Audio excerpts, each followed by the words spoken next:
Welcome to A Canadian Investing in the U.S., a podcast and YouTube channel focused on Canadians buying real estate with host Glenn Sutherland. Welcome to another episode of A Canadian Investing in the U.S. This week, my repeat guest is Matt Bourgoin. Did I get it better this time? Yeah, you got it better this time. I'm getting better. I'm working on my... Anyway, thanks for coming on the show again, Matt. You know what? Let's do another intro. Actually, let's talk about our Facebook group, too. So, Matt and I, we co-manage a Facebook group on, Facebook. And so if you're if you're looking to network with some other investors that are doing this, or even just want to give us a question or have a good article about something related to the U.S., come find us. What's it called? Canadian buying U.S. real estate. Yeah, Canadians buying U.S. real estate. So come find us, and we'll go there. Matt, give us a quick recap of who you are and your bio, and then we'll deep dive in. All right. I started investing in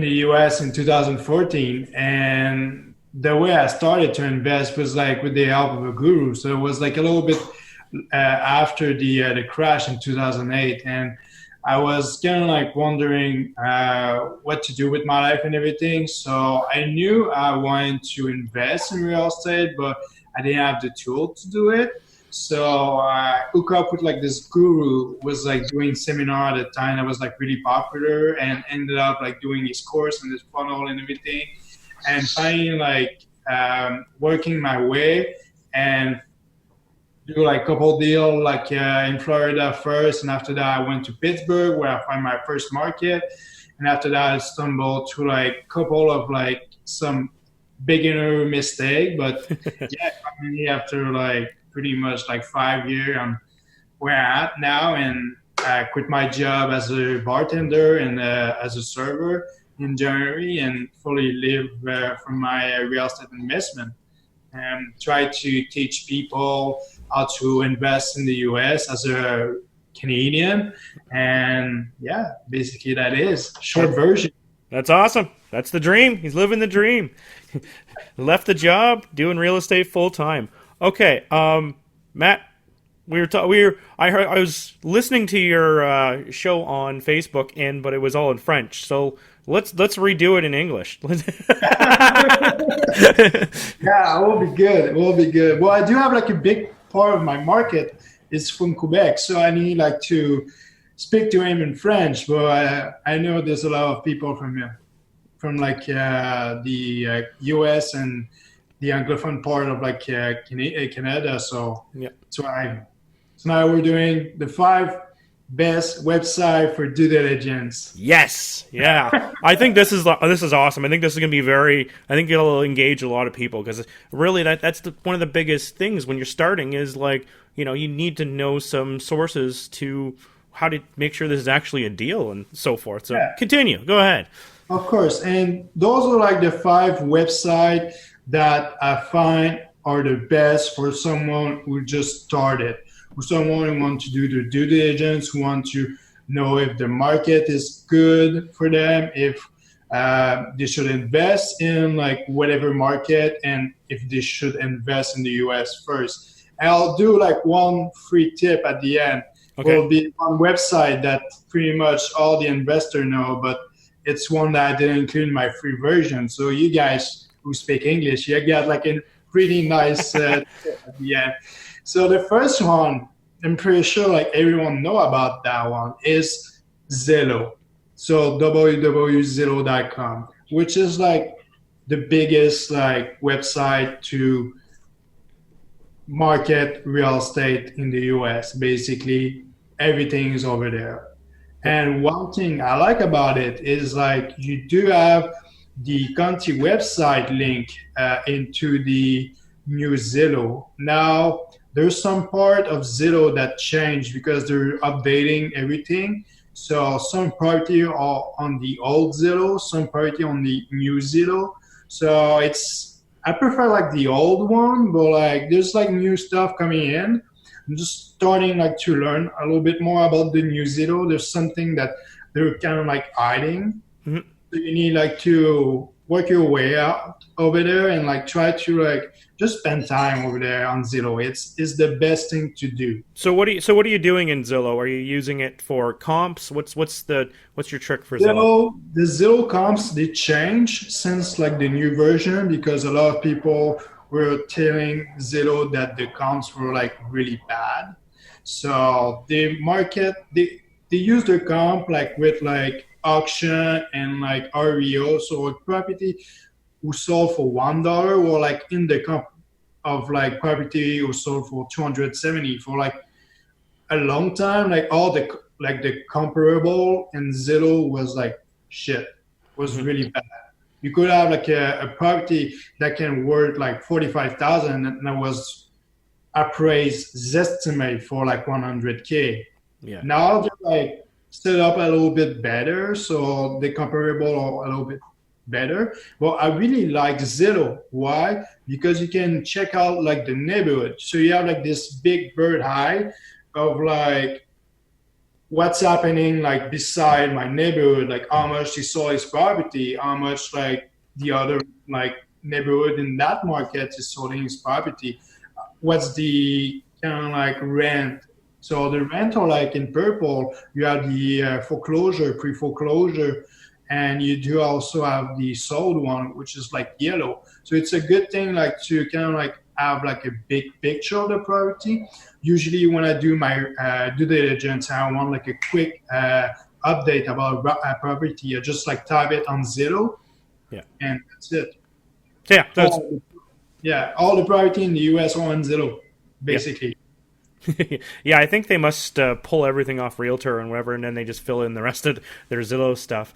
Another thing for Zillow that I like have is they have like the search, which is like a blank for like random words, and so once you decide you're looking for certain things, right? So you could put like distressed or quick sale, or you can search for words and it'll try and find them in listings for you. So of course, yeah.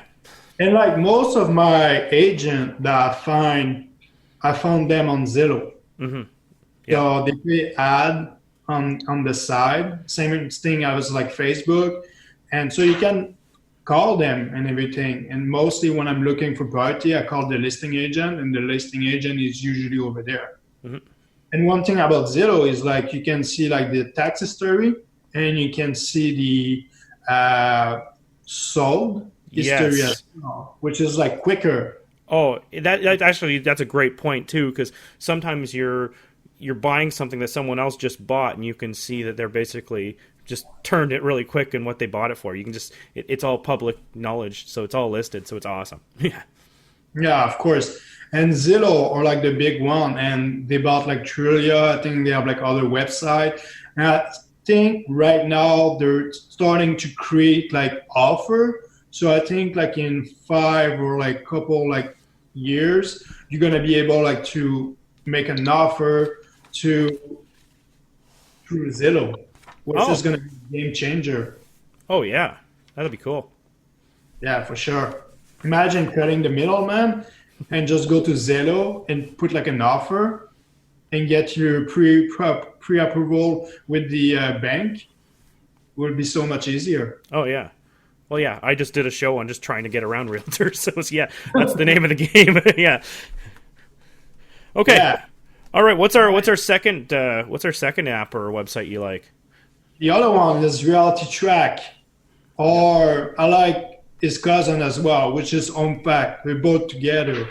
Reality Track is basically a website to market all the REO, foreclosure, pre-foreclosure. They have like a pay program that you can see like all the amount due on a property. You can see the lender on the property for the foreclosure, pre-foreclosure. That's an excellent way to find the information. Yeah. On the regular free program, that's only like couple of like same thing as Zillow. But I like the way that they structure the website because it looks more professional than Zillow. And they do have like the resume is like a little bit better, like the template they're using. And they're more into like foreclosure, pre-foreclosure, and REO. So it's a really good website. OwnFact, which is like the free version as well. They have like a lot of tips on the crime, all the earthquake, all the storms, all the sex offender. You can see the picture of all the sex offender that are close to the property you're looking for, Wow. which is good, and it's free public because it's in the US as well. Yeah. That's my second one. Yeah. Oh, well, for Realty Track, for like when I was looking at it, you can. What's cool is if you don't have to pay for the subscription all year round. If you want to, you can buy, I believe, a week at a time, or a month, or 6 months. They have all these different plans. So if you're like, hey, I'm going to go look for a property right now, you can go pay for it for a week, do all your due diligence, and just pay for a week, and then jump back and cancel your subscription, so you're not paying for it when you're not buying properties too. Anyway. Yeah, of course. Yeah. Which I thought was cool. A lot of them are at least usually it's monthly, but I believe Realty Track did a weekly one. Yeah. Yeah, of course. For sure. And it's all like the best REO and like foreclosure. So you get a deal in the US, that's the best place for sure if you're looking for foreclosure. Yeah. Which is awesome. I love foreclosures. Okay, let's go number 3. All right, number 3. You got your property, but like you don't know how much the rent will be. So where are you going? You go to Rentometer. Yeah. I'm sure you can go to Zillow. There's is estimate rent and everything, but Rentometer, what I like about it is you go there, you put like the address, so 122 Main Street in Pittsburgh, and you put like the 3-bedroom, 1 bath, and they bring you all the renting apartment and like home close to the place that you pick up. So basically you have the median price and you do have like the average price, which is good to make like a good decision because you can see all around what's happening in your market. And you can actually see in the red, which is like the overpriced, and you can see in the green, which is like the lower price. Yeah. The higher price are in red and the low price are in green, sorry. You can see like everything. And you can see like the yellow one, which is all like the mostly average price, which helped me like to bring the suggestion to my property manager. Okay, I see on Rentometer, there's like this property and this property and this property, which is like at that much. Like I think we should higher the rent or we should lower the rent because we're not in the same place as everyone. Yep. And if you are going to use Rentometer, I think they give you 10 free transactions off the start to look stuff up, and then you can do that. And after that, you create like another email, and you can get like more. That I look at too many properties to make it work like that. But even just sign up for, like, they'll give you another trial past the free ones. And once you're in the trial, they'll start spamming you. You'll get an email like every half month to sign up for a thing. But literally, they give you half off like every single time. So just, if you're going to do it, do the trial first. Don't just go straight to Rentometer. Do the trial, and then they'll send you the coupon code, and then you can get it for, I think it's like $100 a year. And then that's the way to do it, so you get half off. Yeah, for sure. Well, I never paid for Rentometer, so. Oh yeah, otherwise I have to keep using different computers and switching stuff around because I think you only get 10 for free or something like that. I know. Yeah. So all right. All right, number 4. We got neighborhoodscoop.com. Yep.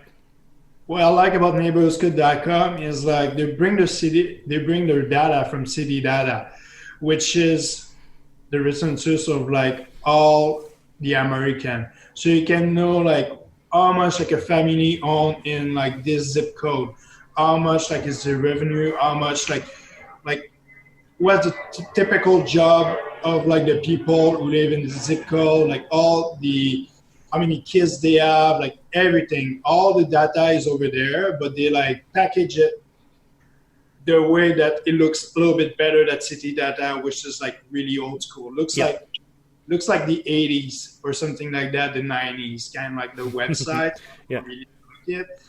But like the way that neighborhoods could do it, they take also like some information about the crime, some information about the school, everything. So it's like the package deal that they bring all the website together and they deliver to you for Christmas.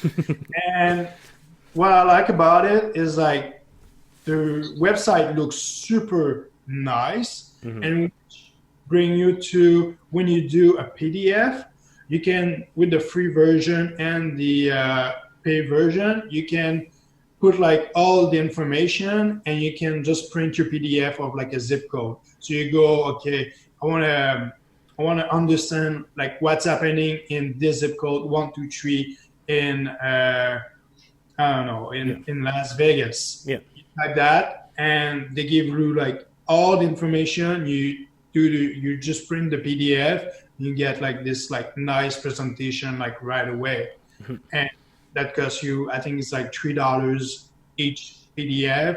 Otherwise, it's I think like 280 something. Yeah, which is good. Yeah, because it's very detailed, and it's all free if you're at a high level. If you're like looking at like the bigger neighborhoods, it's whenever you get into smaller villages that you just, it's all blacked out, or you try and get into specifics, like right into the tight stuff that's blocked out. But you can go through and you can get a pretty good generalized idea of what's going on in that, you know, if you're looking for a house in that area. The one thing I have found with Neighborhood Scout is that it can kind of mislead you, because it's when you click on the real estate tab, it's telling you about what the anticipated appreciation and stuff is. But sometimes that doesn't mean that if you see really green, it doesn't necessarily mean it's a good neighborhood. It means it's appreciating well. So just keep that in mind, because it's a little like when you first think of it, you see green, you're like, it's talking about neighborhoods. That means it's good. It just means it's appreciating really well. And they do have like this in the paid version. You have like the option, like they do like, is it a good investment or not? There's like the scale of like 0 to 10. So you still need like to make your own due diligence on that, but they're pretty. I like them because it's pretty nice, and it's pretty like a nice packaging for sure. And the thing I like is you can go block by block. So, you know, like in the US, like one city can be good and the other one is like the ghetto. So with that, you can like micro take the zip code. So that big zip code, you can like small it, like it can be like so small that you just see like 2 roads and you can see like maybe 10 properties, and you know that part of those properties, how much are they good they are, and everything. Yeah, no, I love that website. I still love it, but I just wanted to give people that warning. No, cool. What's number 5?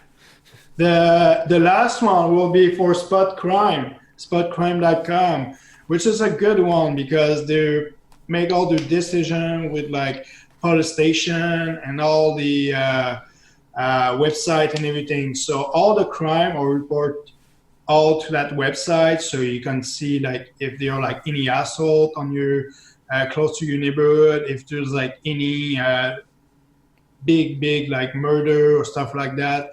Always like look out for that, because in the US like it's not as like it may be a way to like see a neighborhood to be able to tell that neighborhood might be a little bit of extra trouble. For sure. But like Spot Crime is really good. You can use Trulia. It used to be good before. Now they changed their way, and it's kind of like sloppy a little bit. So I use Spot Crime now to do that. And there's also Neighborhood Scout who use Spot Crime to take their information from as well. Cool. All right. Okay, what's our bonus? The bonus is like one of the best websites. One of the websites that I learned everything from, except YouTube. It's biggerpockets.com. Guys, if you don't know biggerpockets.com, jump on it after subscribing to our Facebook group for sure. Yes. Okay. No, yeah. Bigger Pockets is a great resource. So you can like post questions. You can do that other thing. Like just it's a good forum. I love it too. Yeah, Bigger Pockets help me a lot. If you have any question and you don't know the answer, I struggle a lot at the beginning because no one really know about the US market as a Canadian, especially as a French Canadian. I was usually the black sheep into my real estate group and say like, well, I do have a question, but like you cannot answer my question. So I was like, what can I do? So I was turning to Bigger Pockets and asking my question on the forum, and like a lot of people answer it, and like people are really friendly, and people, it's like just a big group of like investor, and the podcast that the two guy who own the website are doing is really, really good as well. Mm-hmm. Well, thanks so much for coming on the show. If people wanted to track you down, where do they find you? Facebook. You can jump on my Facebook. Otherwise, I'm pretty active as well on Instagram with my company. I do have a consulting company called US Simple Math. Also, the Facebook group, like the Canadian Buying US Real Estate, that me and Glenn we have. Otherwise, yeah, basically, you can come to any of my meeting that I'm doing in Montreal if you're close to. I'm starting to do like mastermind really in Laval, Montreal, and Brossard as well. And I'm starting also in Quebec, so we'll be good for sure. That's awesome. Well, thanks so much for coming on the show again, Matt. I really appreciate it. No problem. Have a good one. Thanks.